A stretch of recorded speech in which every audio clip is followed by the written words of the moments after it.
जितिया व्रत कथा जय जीमुत वाहन जी की। इस वीडियो में हम चिल्ही और सियारन की कथा सुनेंगे। यह कथा का प्रथम भाग है। इसके बाद हम कथा की अन्य भाग को दूसरे वीडियो में सुनेंगे। तो कथा प्रारंभ होती है। एक समय की बात है, बहुत समय पहले गंगा के तट पर अनेकों स्त्रियां नहाकर भगवान जीवमुत वाहन जी का व्रत कर रही थीं। व्रत के दौरान नदी के किनारे उनकी पूजा की जा रही थी। तभी वहाँ घूमते घूमते एक चिल्ही और एक सियारन जा पहुँची। उन दोनों ने देखा कि नदी के किनारे कुछ कथा चल रही है और कुछ पूजा पाठ हो रही है। तब चिल्ही और सियारन दोनों ने अपनी उत्सुकता दिखाई यह जानने की कि आखिर यह क्या हो रहा है। उन्होंने अधिक जानकारी लेने के लिए व्रत कर रही, पूजा पाठ कर रही स्त्रियों से पूछा कि आप सभी ये क्या कर रही हैं। तभी पूजा कर रही नारियों ने कहा कि हे चिल्ही सियारन, हम लोग जीवमुत वाहन जी का पूजा कर रहे हैं तथा उनकी व्रत करेंगे। तब उन दोनों चिल्ही और सियारन ने पूछा कि यह व्रत किस लिए की जाती है और कैसे की जाती है, हमें विस्तार से बताएं। ऐसा सुनकर नारियों ने उत्तर दिया।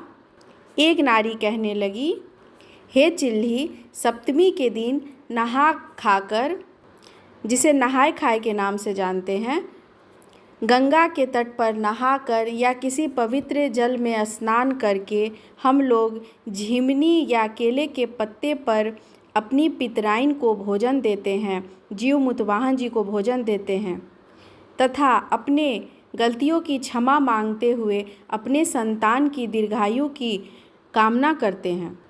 ऐसी सुंदर वाणी सुनकर चिल्ही और सियारन दोनों को रहा ना गया। उन दोनों ने भी इस व्रत को करने की उत्सुकता दिखाई। सारी बातें जानने के पश्चात जब वो दोनों शाम को अपने घर गईं, तब उन्होंने कहा कि चलो अब हम भी अभी से ही व्रत करना शुरू करते हैं। चिल्ही पेड़ के ऊपर रहती थी, वहीं सियारन पेड़ के नीचे रहती थी। दोनों ने यह ठान तो लिया, लेकिन फिर चिल्ही को कुछ शंका हुई। उसने कहा कि बहन सियारन, क्या आप रह पाओगी बिना अन्न जल के? रात में यदि कोई मृत जीव आपको दिख जाएगा तो आपको खाए बिना नहीं रहा जाएगा। आप इस व्रत को ना करें, अन्यथा जीवमुत वाहन देवता के व्रत का अपमान होगा। सियारन ने कहा, बहन चिल्ही, अगर आप व्रत कर सकती हो तो मैं भी करूँगी, हम दोनों ही व्रत करते हैं। चिल्ही के लाख समझाने पर सियारन नहीं मानी और उन दोनों ने व्रत किया। चिल्ही पेड़ पर रह गई। वह जाग रही थी, सोई नहीं थी। तभी सियारन को भी नींद नहीं आ रही थी। उसी समय किसी मनुष्य का एक बालक का देहांत हो गया और लोग उसे, बालक छोटा था इसलिए उसे जलाया नहीं गया, उसे भूमि में गाड़ने के लिए वन में लाया गया। वहाँ गड्ढा खोदी गई और उस बालक को गाड़ दिया गया। सियारन पेड़ के नीचे बैठी बैठी सब कुछ देख रही थी, परंतु कुछ बोल नहीं रही थी। चिल्ही भी यह सारी घटना देख रही थी, परंतु चिल्ही के मुख से भी कुछ आवाज़ नहीं आ रही थी। जब वो लोग मुर्दा को गाड़ कर चले गए, तब सियारन से बर्दाश्त ना हुआ। वह वहाँ गई, मुर्दे को उखाड़ा और अपने पास खींच कर ले आए और वृक्ष के नीचे खाने लगी। सियारन को लगा कि चिल्ही सो गई होगी, परंतु चिल्ही सब कुछ देख रही थी। चिल्ही ने जानबूझकर पूछा भी कि हे बहन सियारन, आप क्या कर रही हो? क्या कटकट की आवाज़ आ रही है? तब सियारन ने कहा, बहन चिल्ही, आज मैंने कुछ खाया नहीं है, सो मेरी हड्डी में दर्द हो रहे हैं। जब मैं करवट फेर रही हूँ तो वह हड्डी कटकट की आवाज़ कर रही है, सो तुम्हें वही सुनाई दे रही होगी। कुछ देर पर चिल्ही पूछती रही और हर बार सियारन का यही कहना था कि हड्डी कटकट कर रही है, मेरे बदन की हड्डी में दर्द हो रहा है। जब मैं करवट बदल रही हूँ तो यह हड्डी की कटकट की आवाज़ है। चिल्ली को सब कुछ समझ में आ रहा था, परंतु चिल्ली ने कुछ नहीं कहा। दूसरे दिन नवमी के दिन जब पारण का समय आया, तब सभी स्त्रियां फिर पवित्र नदी के किनारे पारण व्रत खोल रही थी। देखा गया कि नहा करके भगवान जीवमुत वाहन जी का पूजा करके, अपने पितराइनों का पूजा करके, वो नारियां अंकुरी, खीरा तथा गंगा जल और गाय का दूध पारण के समय सबसे पहले अपने मुख में ले रही थी। इसी के साथ वह अपना व्रत खोल रही थी। चिल्ली सब कुछ देख रही थी। वह चिल्ली जो कि भूखी प्यासी थी, उन्हें बहुत अच्छा लग रहा था कि इसे संतान दीर्घायु होती है, तो वह बहुत खुश हो रही थी। जैसा सभी नारियों ने किया, चिल्ली भी वैसा ही की। परंतु सियारन वहाँ थी। सियारन से चिल्ली ने कुछ ना कहा। सियारन ने भी वही काम किया जो सभी लोग कर रहे थे। अनंत समय बीतने के बाद वही चिल्ली और सियारन दोनों किसी घर में बहन के रूप में जन्मी।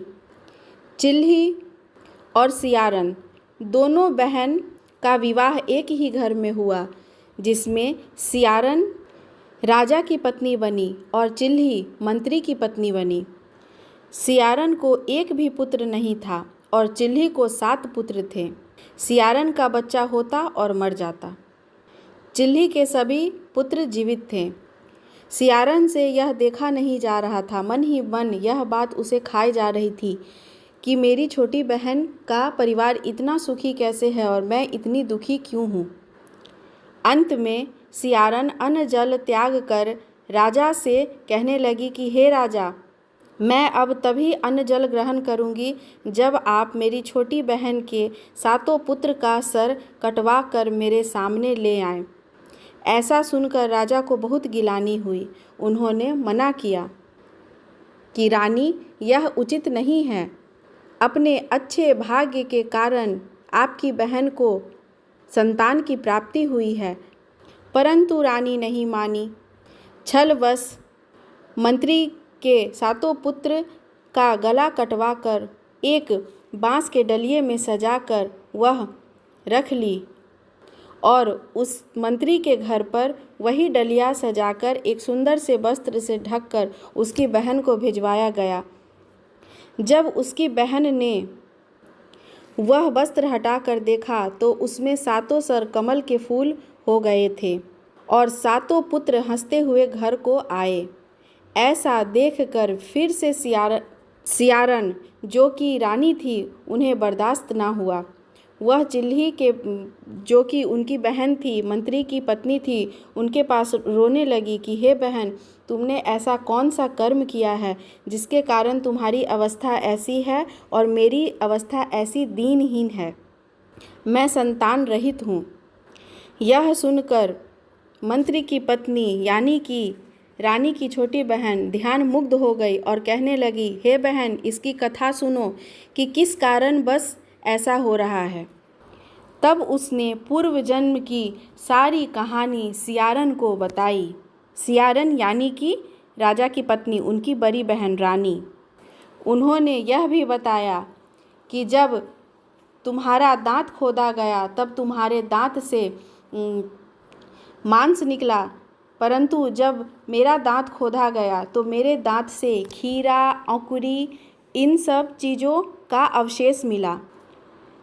हे जितवाहन, आपने जैसी दया चिल्ली और उसके पुत्रों के साथ दिखाई, वैसी दया आप सबों के साथ दिखाना, सबों की संतान की रक्षा करना। जय जितवाहन जी की।